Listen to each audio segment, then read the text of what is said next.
Welcome to மைத்ரிஸ் kitchen. இன்னைக்கு கடலை மாவு பாயசம் எப்படி பண்ணுறதுன்னு பார்க்கலாம். கடலை மாவு பாயசம் பண்ணலாம். எப்படி பண்ணுறதுன்னு பார்க்கலாம் வாங்க. அதுக்கான பொருட்களாக இருக்குது வாங்க.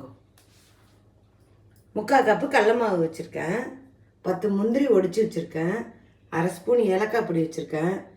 3 ஸ்பூன் நெய் வச்சுருக்கேன். 1 டம்ளர் பால், 1 டம்ளர் சர்க்கரை, மில்க் மேடு 1/2 கப்பு. அது இருந்தால் போட்டுக்கலாம், இல்லைன்னா பரவாயில்ல. எப்படி பண்ணுறதுன்னு பார்க்கலாம். அடுப்பு பற்ற வச்சு இழுப்பச்சட்டி வச்சுருக்கேன். சூடு ஏறட்டும். நெய் ஊற்றிக்கலாம் 2 ஸ்பூன்.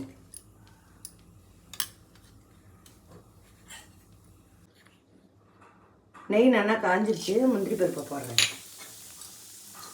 பொரிச்சு எடுத்துக்கலாம்.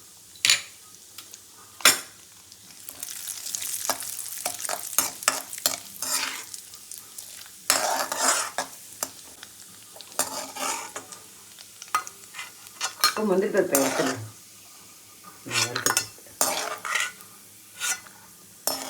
இந்த கடலை மாவு இதிலே போட்டுக்கலாம். நல்லா வறுத்துக்கலாம். பச்சை வாசனை போகிற வரைக்கும். இப்போ தான் நல்லா இருக்கும்.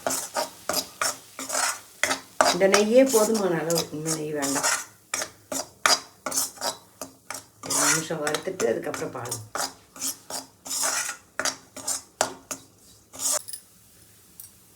இப்போ இந்த பாலை ஊற்றிக்கலாம்.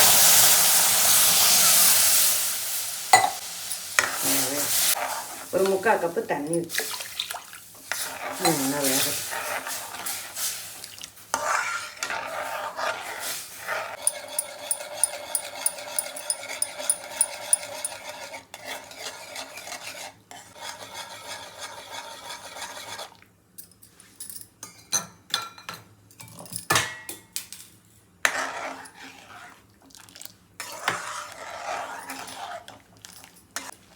இது நல்லா வெந்தெடுத்து இப்போ ஜீனி போடலாம். நம்ம 1 கப்பு ஜீனி.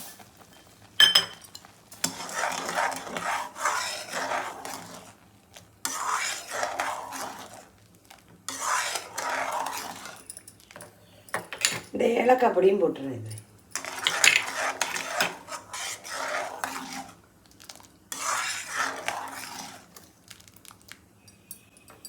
இது அந்த மில்க் மேடு வச்சுருந்தேன். அதையும்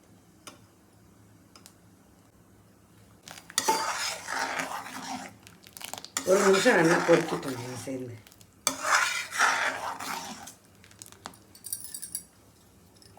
இந்த முந்திரி பருப்பு இதில் போட்டுடலாம். வறுத்து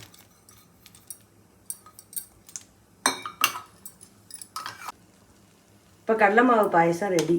பாருங்கள், ஆஃப் பண்ணிடலாம். ஆறணுன்னா நல்லா குடிக்கலாம். சூப்பராக இருக்கும். பாருங்கள்.